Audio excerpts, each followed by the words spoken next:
Ngisacela ukubuza msakazi indaba zamaskandi ngayitholaphi?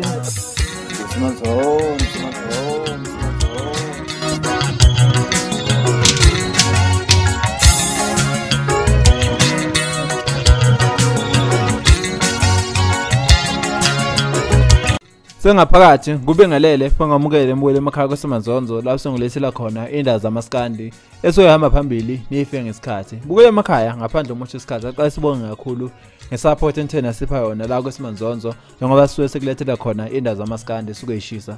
Namhlanje siyenza indaba zokuthi ipi yegcome elisha noKhuzani. Bonala ngathi iqala phansi manje. Lokhu kufazela ukuthi bobabili abaculi bathi sebezoshayana ngoVosman njengoba sazi ukuthi labo baculi bazana ngokuthi begadlane kanti bazana ukuthi futhi bayikoko nepaka bazimbanga futhi la emculo wamaskandi. Bobabili bathembisa ngempela ukuthi sebezofakana uVoicemail akasekho umunye uzophendula omunye kodwa ke lonto leyo sibonala ngathi ihistory noma usumlando njengoba sibephendulana bukhoma enkundleni zokuxhumana. Namhlanje ke ufike waposta eMthandeni Manqele ku Facebook washo ngempela ukuthi yena usekuma levels asayishaya lento ukuthi lokho exina abantu njalo ngempumelelo yakhe wathi lento le is not good. Phinde washo ngempela ukuthi futhi yenza abantu ukuthi bebhoreke lento yokuthi ihlalo njalo uhlala ubhala ama essay amade a serious. Wasethi futhi lento leyo idala ukuthi abantu bengabi nekusasasa ekubukeni ama post akho. Kuthe njalo ke nangempela uKhuzani ubese ephendula ke lencwadi le ebibhalwe igcome elisha lapha ku Facebook washo ngempela ukuthi wemkhaya ungasilwisi uma siposta ngempumelelo yethu. Washo ngempela ukuthi ingoba sibhizi.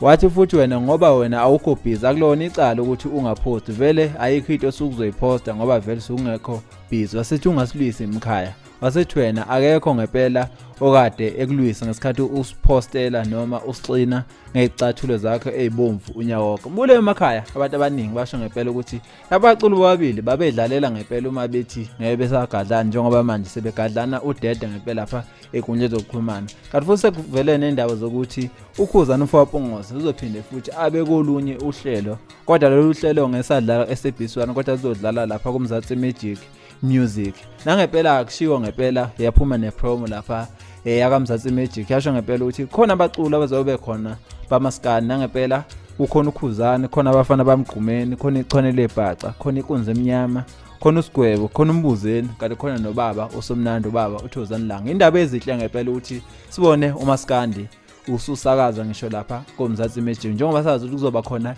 ama reality show amabili amakhulukazi la emculo wamaskandi. Okwe reality show yakho Emthandeni Manqele ezoba ngeSabatha njalo ngeweekend lapha ku SABC1 kanti futhi ngesonto mase sibuka yona futhi reality show kaKhuzani ezodlala khona ngesonto ngawo u5. Bukele emakhaya izona indaba engithengaphathela zona ngesikhathi samanje. Till next time, siyabonga. This Heritage Day, celebrate ubuntu bakho nathi kwimzansi Maskandi Experience. We bring the magic ngomculo wesintu. Umaphumi Mlangeni no DJ Asiyo wabantu behamba no DJ Ziggy bakuthulela the Maskandi Experience la ekhaya. Kunjalo Asiya ke. Bakulethela izihlabani, uMbuzeni, uKhuzani, ngibala abafana bakamgqumeni, Thokozani Langa ngeke baphele, ukhona noSigwebo sentambo. Inkunzi emnyama nechwane lebhaca. We bring you the finest maskandi. Phola nathi.